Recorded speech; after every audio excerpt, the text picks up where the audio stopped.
오늘은 그 마게도냐 데살로니가 사람인 아리스다고 얘기를 좀 해드리려고 그럽니다.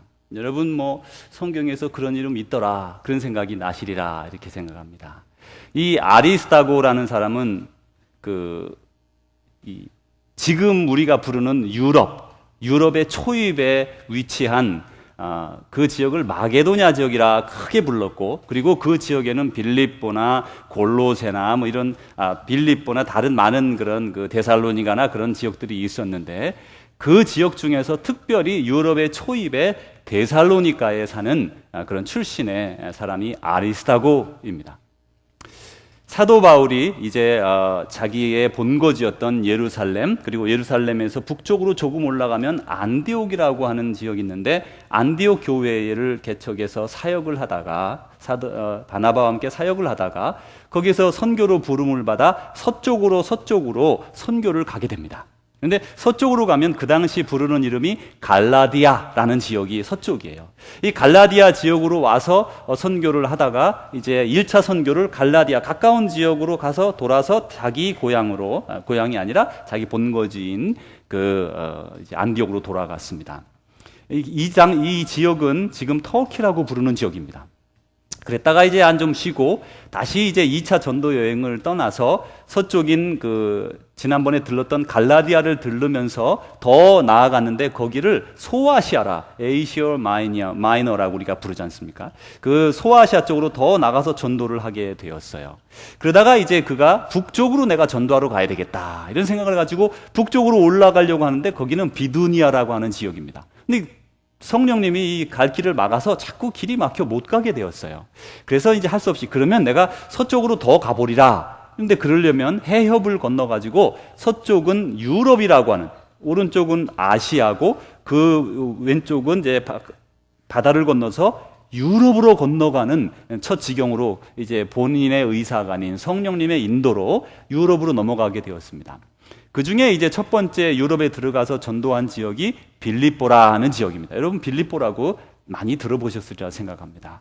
이 빌립보에 가서 그가 전도하다가 거기에 있는 많은 사람들에게 모함을 받고, 특별히 또 그 우상을 숭배하는 사람들이나 혹은 또 어떤 여종을 가지고 있는 사람이 있었는데, 이는 부자였는데 그는 그 여종이 점을 치는 여자였어요. 그래서 그 점 치는 것을 그 여종을 불쌍히 여겨 그 귀신을 쫓아내자 점을 못 치게 되면서 거기에 원한을 품었던 그 상인과 또 그런 사람들이 그냥 이 바울을 내쫓아서 거기에서 이제 감옥에 가서 시큰 매맞고, 그리고 이제 거기에서 그 간수를 구원시킨 다음에 이제 내려와서 데살로니가라고 하는, 바로 오늘 우리가 나누려고 하는 이 아리스다고의 고향으로 들어왔습니다. 이 빌립보, 여러분 매맞아 본 기억이 있으시겠지만 어렸을 때 뭐 잘못했다고 어머니에게 막 맡기다고 그랬을 거 아니겠습니까? 그죠? 그런데 이제 그러고 나면 얼마나 퉁퉁 붓고 아픕니까? 그런데 이 사도 바울 일행이 실컷 매맞고 감옥에 갇혔으니 얼마나 몸이 붓고 아팠겠습니까? 그런데 그 몸을 이끌고 이제 빌립보에서 내려와 얼마 남쪽으로 내려가지 않아 있는 데살로니가에 들어오게 되었습니다. 이 데살로니가에서 사도 바울은 3주 동안 머무르면서 전도를 하게 되었어요. 그런데 이때 이 데살로니가에는 유대인들이 아주 많이 살고 유대인 공동체가 상당한 지위를 오랫동안 수백 년 동안 차지하고 있었습니다. 그런데 그 유대인들이 오랫동안 그 공동체를 자리 잡고 또 데살로니가에 살았으면서도 이들은 그 데살로니가의 다른 많은 사람들에게 영향력을 끼치지를 못했습니다. 사랑하는 성도 여러분, 교회도 마찬가지예요. 우리 교회도 이 버밍햄 지역에 있지만은 우리가 그저 교회 안에서만 모여서 예배 드리는데 만족하고 형식적으로 주님을 따르고 뭐 예배 드리고 헌금 드리고 이런 걸로 만족하고 나면, 그리고 나가서는 우리 나름대로 마음대로 살고 나면 이 버밍햄 지역에, 우리가 사는 지역에 아무런 영향력을 끼칠 수가 없는 거예요. 바로 이 유대교가 그 당시 그러했습니다. 데살로니가에서 수백 년 동안 자리 잡고 부유한 공동체로 살아가고 있음에도 불구하고 그들은 주위에 있는 많은 사람들에게 영향력을 전혀 끼치지 못하는 그런 공동체로, 그런 한 종교단체로 이렇게 지내고 있었습니다. 그런데 바로 이곳에 사도 바울이 예수 그리스도의 복음을 들고 들어가게 된 것입니다. 사도 바울이 복음을 들고 이제 그곳에 들어가서 그곳에 예수 그리스도의 사랑에 대해서 설명합니다. 예수님은 하나님의 아들이신데 우리의 죄를 대속하기 위하여 이 땅에 오셨고 3년간 복음을 전파하시다가 십자가에 달려 우리의 죄를 대속하려고 돌아가셨다는 말씀이 이렇게 전해지자 아리스다고가 깜짝 놀랐습니다. 왜냐하면 아리스다고는 얼마 전에 그 로마에 반역하다가 걸린 어떤 사람이 있었는데 그 사람이 십자가 처형을 당하며 죽어가는 걸 본 적이 있었거든요. 그때 기억에 의하면 이 십자가형이 얼마나 처참한 것인지 이 아리스다고는 잊어버릴래야 잊어버릴 수가 없었습니다. 마지막 피 한 방울이 다 흐를 때까지 온몸에 피가 빠지고 심장이 막 격렬하면서 심장마비가 일으켜질 때까지 그 사람이 그 나무에 매달려 엄청나게 고생하는 것을 생각하면서 그것을 우리의 죄를 위해 당했다고? 어떻게 그럴 수가 있을까? 그것도 사람이 아니고 하나님의 아들이 사람이 되어서 내려와서 그랬다는데 어떻게 그럴 수 있을까? 그러면서 그가 돌아가셨다가 다시 살아났다는 것이 그의 마음을 두드렸습니다. 40일 동안 이 땅에 사람들과 함께 있으면서 우리들에게 말씀해 주시고 내가 다시 올 것이다 약속했다는 말씀도 기억이 났습니다. 아니 그런 분이 있다면 내가 그분을 만나고 싶다 그런 마음이 들었어요. 그러던 차에 많은 사람들의 입소문을 통해서 이런 이야기가 들려졌어요. 이 사도 바울 일행이 우리 저 윗동네 빌립보에 있을 때에 어떤 귀신 들린 여종이 있어서 막 귀신 들린 것 때문에 이제 여러 고통도 당하고 또 이렇게 과거를 알아맞히는 그런 점치는 여자가 있었는데 그 여자를 고쳤다는 소식과 또 그들이 감옥에 갇혔는데 감옥의 터가 움직여지면서 사도 바울과 그 사람들이 다 이렇게 도망갈 수 있었는데도 도망가지 않고 그리고 그 간수의 가정을 다 전도했다는 얘기를 그들이 들었습니다. 이런 기적적인 얘기들을 들으면서 그 사도 바울의 말씀을 들으니 더욱더 가슴이 뜨거워지는 거였어요.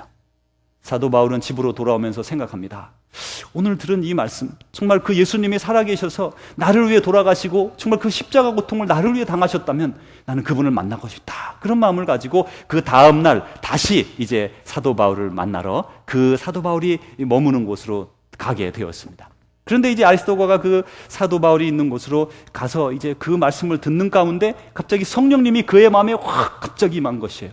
그래서 그 예수님이 그에게 나타나 그에게 말씀해 주시고 그를 사랑해 주시는 것을 이 아리스도가 깨달았습니다. 그리고 자기의 죄악을 생각하면서 얼굴을 막 그냥 땅에다 대고는 통곡하면서 울면서 하나님 죄송합니다. 주님 죄송합니다. 저의 삶을 용서해 주십시오. 그러면서 회개하고 이제 그가 새로운 주님의 아들로 이제 거듭나서 살아가게 되었습니다.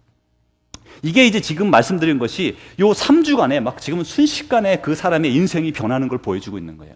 근데 이 아리스다고가 이제 마음이 변하고 집으로 돌아가면서 그래 내일도 또 주님의 말씀을 들어야지. 그리고 돌아가는데 이상한 소문을 하나 들었어요.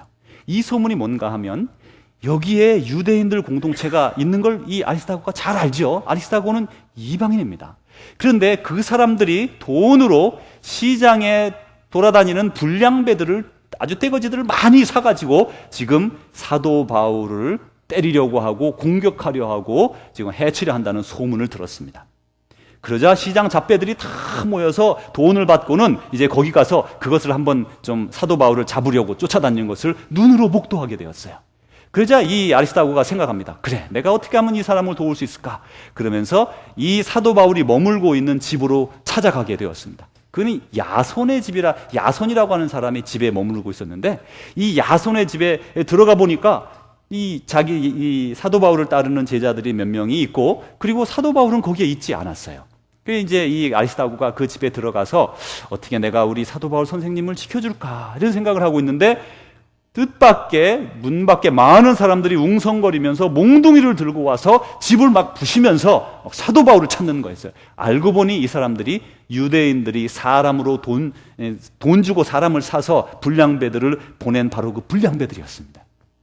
이제 거기에 있다가 폭력을 당하고 그리고 그 사람들을 다 끌어다가 읍장들에게 넘겨주면서 이제 감옥에 갇히는 신세가 되었어요. 이 아리스다고는 믿는다고 처음 이렇게 믿어보려고 하다가 그 야손의 집에 있는 사도 바울을 시장 잡배들로부터 도우려다가 갑자기 감옥에 갇히는 신세가 된 거예요.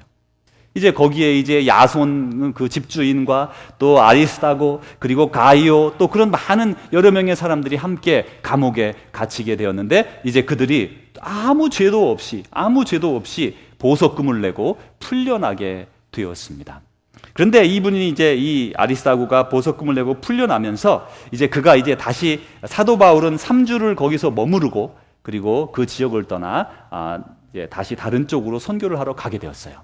그래 이제 아리스타고는 그러면 이 사도 바울은 떠났고 이제 그때부터 믿음 생활을 천천히 시작하면서 믿음에 성장하고 장성한 분량에 이르게 됩니다. 이제 그러고 나서 이 아리스타고가 생각합니다. 내가 이제 반평생을 살았는데 남은 반평생은 어떻게 살아야 될까? 그런 생각을 하면서 이제 점점 더 믿음의 깊은 단계로 들어가고 있는데 이런 소문이 들렸습니다. 사도 바울 선생님이 지난번에 전도 여행을 마치고 돌아갔다가 좀 휴식을 취하고 다시 3차 전도 여행을 떠나서 에베소라고 하는 지역에 머무르고 있다라는 소문을 들었어요.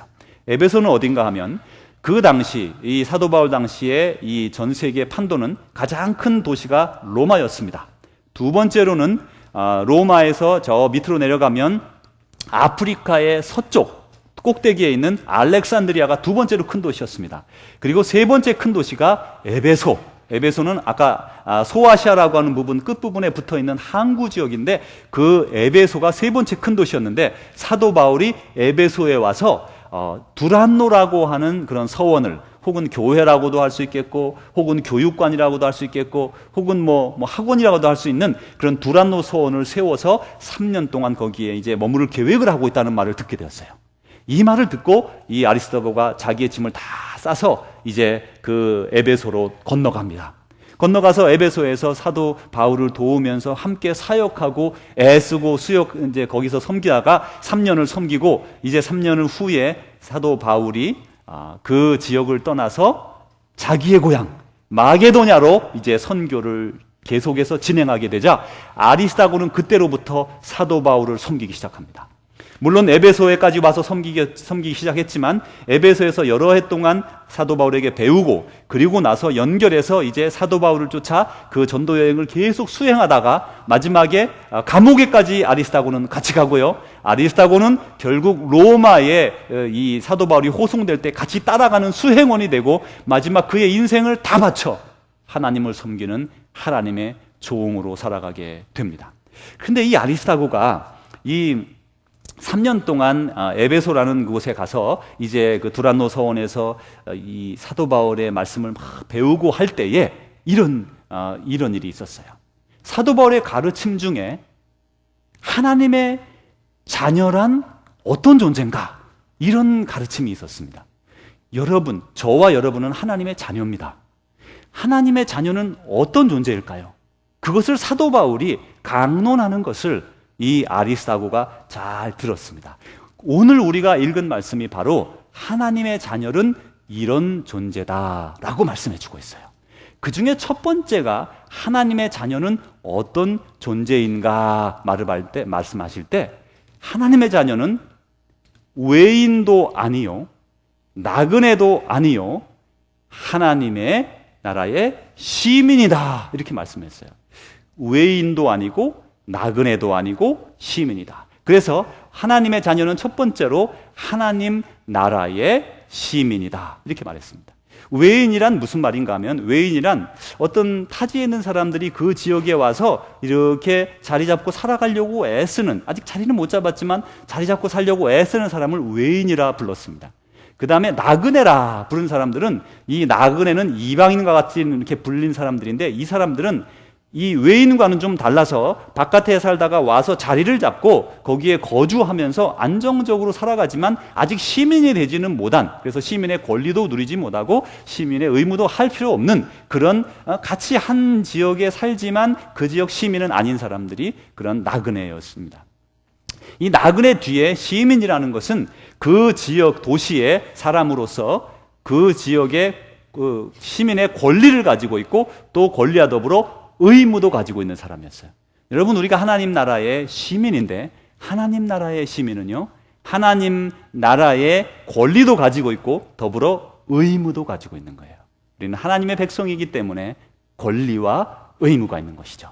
그래서 우리를 하나님의 나라의 의무와 권리를 가진 그런 하나님의 시민이다, 이렇게 말씀하셨어요. 두 번째로 하나님의 자녀들은 누구인가? 두 번째로 말씀하신 것은 하나님의 이 사람들은 하나님의 자녀다라고 말씀했습니다. 하나님의 자녀다. 이 하나님의 자녀라는 것은 이 성경에 보면 그 사도 바울이 아버지, 하나님을 부를 때 아버지라고 부르는데 그 중에 아빠, 아버지 이렇게 불렀어요.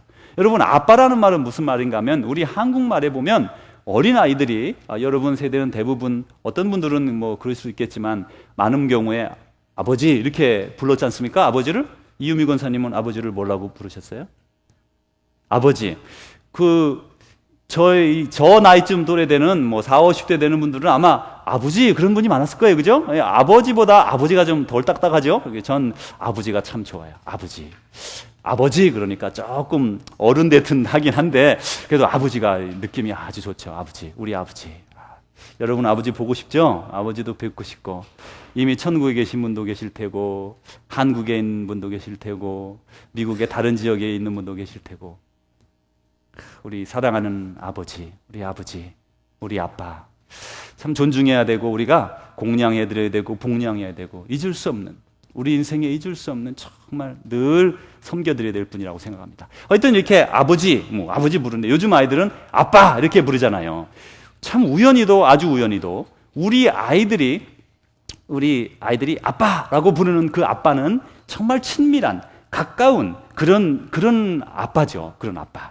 그런데 그런 것처럼 이 아빠, 아버지라고 하는 말이 성경에 3번 나오는데, 아빠라는 말은 당시 아람어는 그 당시 이스라엘 사람들이 쓰던 그 근동 언어입니다. 그것을 헬라어로 옮겨놓은 거예요. 헬라어는 공식적인 언어였죠. 제국의 언어였죠. 그래서 아빠라는 말은 그 나라 말로 친밀하게 부르는 아버지 이름이 아빠였어요. 그런 호칭이 아빠예요.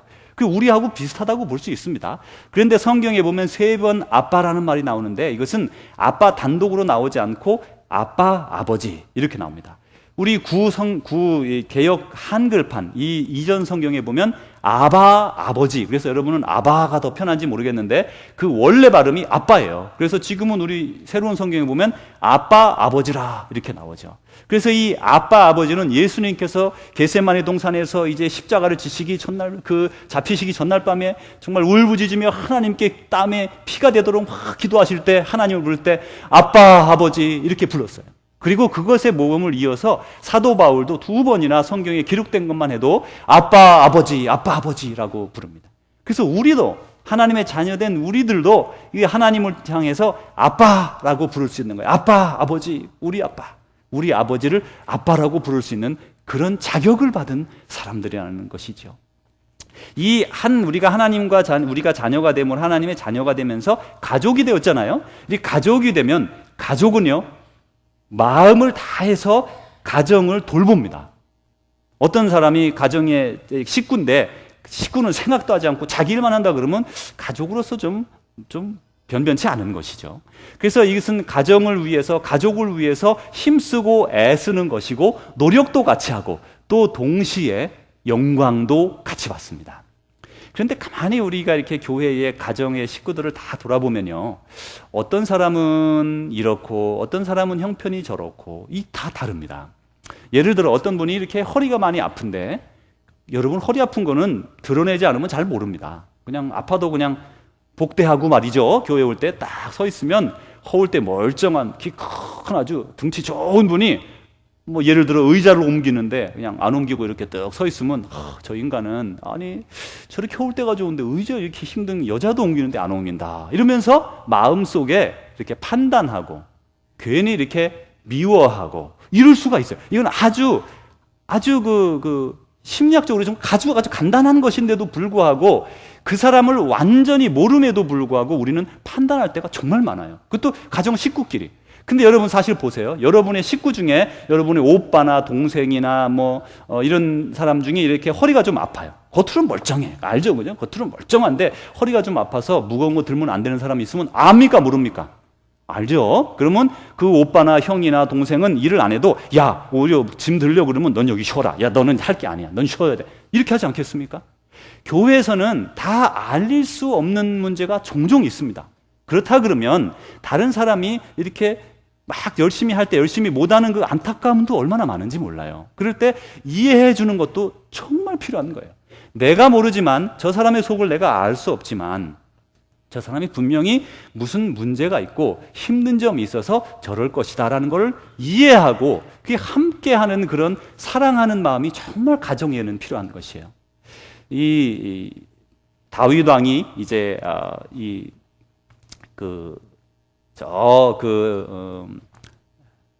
어디입니까? 다른 나라에 블레셋의 용장으로 이제 거기가 살게 됐어요.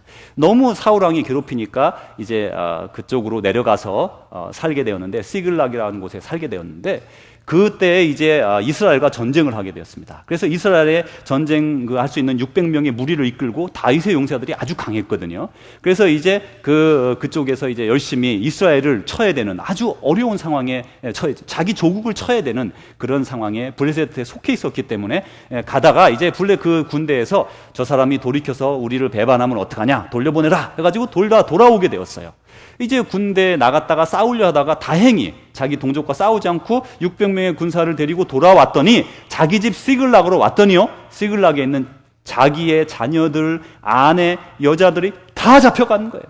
그 다른 아말렉 사람들이 와가지고 그 남쪽에 사는 사람들이 와서 싸그리 쓸어간 거예요. 너무나 화가 나고 원한에 차고, 그래서 이들이 그들을 쫓아 내려갔습니다. 그런데 아말렉 군사는 대군이었습니다. 그렇지만 어쨌든 이들을 찾아오기 위해서 열심히 전장터에서 돌아오자마자 막 쫓아 내려가다가 어떤 시냇가를 지나가는데 그 중에 400명 중에 200명이 힘이 다 빠진 거예요. 얼마나 힘이 빠졌냐면 자기 부인과 자기 자식이 저기 아말렉 사람들에게 잡혀가서 노예가 되고 종이 되고 거기 사람들의 첩이 될 아주 안타까운 상황에 처해 있는데도 같이 갈 수 없을 정도로 힘이 빠졌어요. 여러분, 얼마나 힘이 빠졌을까요?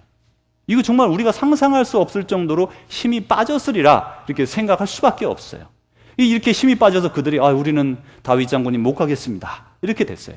그러자 그 400명들이 이제 200명은 뒤에 두고 400명이 내려가서 몰래 틈을 타서 그들을 다 많은 사람들을 없애고 자기 식구의 손상 없이 다 데리고 돌아와 다시 그 시냇가로 왔어요.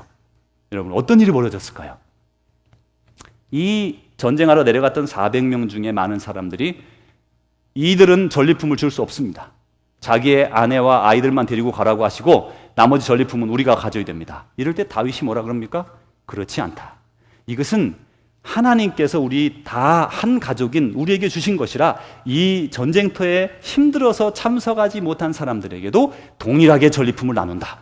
그게 법이 되어서 이스라엘에는 전쟁에 참여했든지 참여 안 했든지 전리품을 같이 나눠 가졌고 이스라엘 사람들은 약한 자든지 강한 자든지 함께 나누었습니다. 그것이 이스라엘 유대인들의 전통이기도 하지만 우리 교회의 전통이 되는 것도 마찬가지입니다. 교회에서 약한 모습이 있는 사람이 있고 힘든 사람이 있어요. 그런 사람 여러분 절대로 낮춰보면 안 돼요. 분명히 상황이 있어요. 분명히 뭔가 모르는, 내가 모르는 이유가 있습니다. 그래서 늘 그런 사람은 오히려 약하게 여기고 불쌍히 여기고 또 도와주고 나름대로 이해하려는 생각이 필요하지, 정죄하거나 미워하거나 하는 것은 한 가정 식구끼리 있어서는 안 되는 것이죠. 어쨌든 이렇게 해서 이제 우리가 한 가족이기 때문에 서로 하나의 목적, 하나님 아버지를 기쁘시게 하는 것, 하나님의 뜻을 이 땅에서 이루는 것, 그게 뭡니까? 이웃을 사랑하는 것이고 자비를 베푸는 것이고 공의를 행하는 것이고 정의를 행하는 것이에요. 그게 하나님이 원하는 거예요. 그게 하나님이 원하는 거예요. 그것을 우리가 다 함께 마음을 다 해서 이루어가는 것이죠. 그것을 하나님이 가장 기뻐하시는 겁니다. 우리 가정 식구들은 하나님 아버지의 마음을 따라 그런 것들을 행하는 게 가족이라는 것이죠. 또 세 번째, 이 하나님의 사람들은 보퉁이 돌이신 예수님을 중심으로 해서 그 위에 선지자와 그 옆에다가 파운데이션으로 선지자와 사도들의 그 파운데이션 위에 세워져 서로 연결되어져 가는 존재라고 말합니다. 이 우리 교회는 벽돌로, 빨간 벽돌로 지어진 다시 움직일 수 없는 그런 굳어진 존재가 아니라 포도나무처럼 계속해서 가지도 굵어지고 튼튼해지고 뿌리도 깊어지고 그리고 또 그 가지에 붙은 그 가지가 더 옆으로 쭉쭉쭉 뻗어나가는 장성해지는 그리고 포도 열매도 점점점 굵어지는 성숙되는 그런 공동체가 바로 우리 공동체입니다. 사랑하는 성도 여러분, 첫 번째, 두 번째 것은 우리가 이미 얻은 것이에요. 우리는 하나님 나라의 시민이 되었고 하나님의 자녀가 되었어요. 그것은 이미 한 번 되었기 때문에 우리는 앞으로 영원히 계속해서 그렇게 자녀가 될 겁니다. 그런데 세 번째 것은 좀 다르죠. 세 번째 것은 우리가 오늘 하나님의 일에 우리 자신을 헌신함으로, 사랑하고 자비를 베품으로, 공의를 행하고 의를 행함으로 말미암아 우리는 하나님의 나라를 더욱더 견고하게, 하나님의 전을 더욱더 견고하게, 하나님의 성전을 우리를 통해 세워나가는데요, 그것은 어떻게 되는가 하면 연결이라는 고리로 되는 것이에요.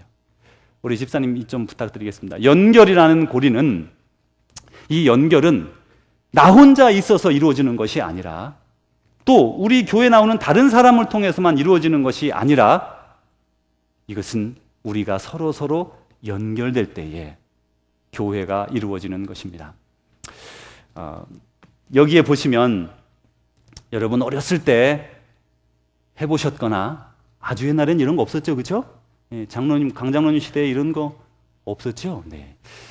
저도 잘 못 본 것 같습니다. 네. 그런데 하여튼 여러분의 자녀들이 자랄 때 이런 게 많았잖아요. 여기에 보시면 자세히 보이시는지 모르겠는데 이 오른쪽 구통이에는 금색으로 되어 있습니다. 황금색으로. 보이세요 혹시?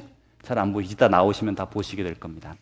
그리고 나머지 부분은 이 은색으로 되었는데, 이 모퉁이 돌이신 예수님, 산돌이라고도 표현하는 이것은, 예수님은 예전에 그 고대에는 집을 지을 때요, 좌와 우를 맞춰주는 이런 양쪽을 다 아우르는 돌이 모퉁이 돌, 한국말, 영어로 하면 코너스톤이라는 게 있었어요. 이건 코너에 놓는 거예요. 코너에 놓는 것을 이쪽만 기준을 잡는 것도 아니고 이쪽만 기준을 잡는 것도 아니에요. 양쪽의 기준을 다 잡아주는 큰 돌 하나가 떡 놓여서 오른쪽 왼쪽 기준을 다 잡아주는 돌이 바로 코너스톤인데, 그 코너스톤이 누구십니까? 예수 그리스도. 그래서 황금색으로 여기 칠해놨어요. 그리고 다른 부분은 사도와 선지자, 그리고 그의 말씀 위에 기초가 되었다, 오늘 성경에 말씀하는데, 그래서 그 옆에 이제 예수님의 토대 위에 사도들과 선지자들의 그런 헌신과 말씀이 쌓여졌습니다. 그리고 초대교회 교인들, 또 저 다른 나라들의 교인들, 그리고 일부 예배 때 여기다 이렇게 많은 분들이 성을 쌓기 시작했어요. 그래서 이 시간에 여러분 이제 천천히 나오셔서 이 많은 인원이 어떻게 나올까 이렇게 생각했는데, 제가 어제 참 많이 감사드린 게, 만약에 우리 교회가 한 2,000명쯤 되면 이거 안 될 거 아닙니까? 한 100명 되는 게 너무 감사하다. 제가 오래간만에 참 감사하더라고요. 우리가 다 나올 수 있다는 게. 여러분 나중에 2,000명 되면 못 나옵니다. 그때는 나오고 싶어도 못 나와요. 지금 우리가 시간 있을 때 오늘 나올 텐데 자유롭게 나오라고 일부 때 그러니까 다들 잘 못 나오시더라고요. 그래가지고 우리 가까운 데 있는 분들은 조금 기다리시고 저 멀리 있는 동네부터 천천히 나오겠습니다. 앞으로부터 그냥 천천히 자유롭게 걸어 나오셔서 이렇게 원하시는 곳에 쌓고, 창문도 만들 수 있으면 만들어 보시고, 뭐든지 하여튼 잘 만들어 보십시오. 우리 이제 앞에서부터 쭉 다 나오시죠. 네. 뭐 시간 가니까 빨리빨리 오셔야 점심 드십니다. 나오시죠. 자, 자유롭게 멋있게 쌓아주시기 바랍니다. 너무 단조롭게 하지 말고.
오.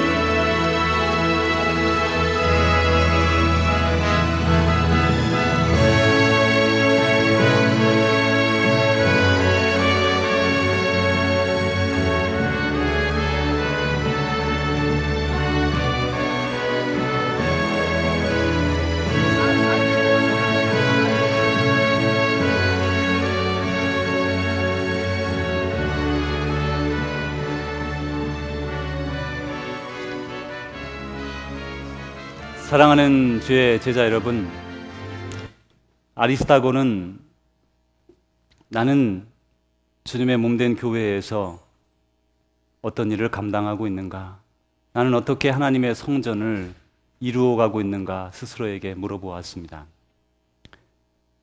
저희들이 가지고 나와서 꽂았던 한두 개의 이 블럭은 그저 상징에 불과합니다. 나는 어떻게 하나님의 나라를 이 땅에 세울 것인가? 어떻게 하나님의 성전을 이루며 세워나갈 것인가? 그것은 여러분의 손에 들려져 있습니다. 사랑하는 성도 여러분, 힘을 내십시오. 다 완성되지 아니한, 우리 눈에 보기에 아직 덜 완성된 듯한 이 성전은 우리의 후세대가 계속해서 연결해서 이룰 것입니다. 또 새로 우리 교회를 찾는 이들이, 전 세계 교회를 찾는 이들이 함께 이루는, 협력해서 이루는 하나님의 나라입니다.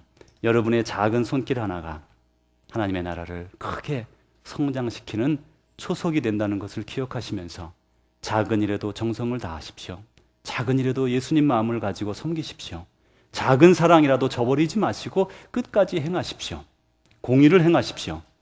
이까짓 거 안 한다고 무슨 상관이 있을까? 그럴 것입니다. 그러나 여러분이 행하는 공의를 통해서 하나님의 나라는 성장하는 것이고 하나님의 성전은 순결하게 세워지는 것입니다. 기도하겠습니다. 하나님 아버지, 감사합니다. 우리를 하나님의 시민으로, 하나님 나라의 시민으로, 하나님의 자녀로, 그리고 세워져가는 하나님의 성전으로 삼아주신 것을 진심으로 감사드립니다.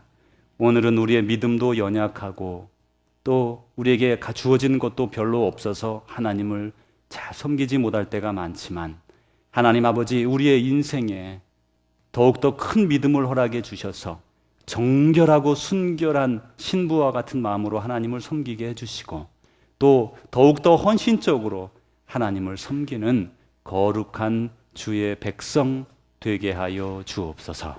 예수 그리스도 이름으로 기도합니다. 아멘. 사랑하는 주의 제자 여러분, 하나님의 성전에 약한 곳을 여러분으로 말미암아 강하게 만드십시오. 힘이 필요한 곳에 여러분의 손을 대어 힘 있게 하십시오. 냄새나고 부족한 곳에 여러분의 뜨거운 사랑으로 변화시켜 그곳을 아름답게 향기 나는 곳으로 만드십시오. 우리는 그렇게 주님께 부름받은 하나님의 자녀들입니다. 여러분이 나아가는 곳마다 예수 그리스도의 놀라운 사랑과 그 향기가 널리 퍼져나가 있어서 여러분을 통해 많은 이들이 행복해지고 여러분을 통해 많은 이들에게 복음이 전파되어지는 놀라운 역사가 있기를 간절히 원합니다. 이제는 우리 구주 예수 그리스도의 은혜와 하나님의 사랑하심과 성령님의 교통하심이 오늘도 우리를 자녀 삼아주시고 하나님의 거룩한 성전 삼아주신 그 모든 일에 감사드리며 감격하며 나아가는 사랑하는 주의 백성들과 사랑하는 우리 조국 대한민국과 사랑하는 이 땅 미국 땅과 전 세계 방방곡곡에 함께 예수 그리스도의 자녀된 자로서 하나님의 자녀된 자로 믿음의 제자로 살아가는 모든 형제자매들과 또한 이 시간에 무서운 박해와 억압 가운데서도 주님의 신앙을 놓치지 아니하고 두려움 가운데 떨며 하나님의 도우심을 구하며 울부짖는 우리의 믿음의 형제자매들 위해 이제로부터 영원히 함께 하시기를 축원하옵나이다. 아멘.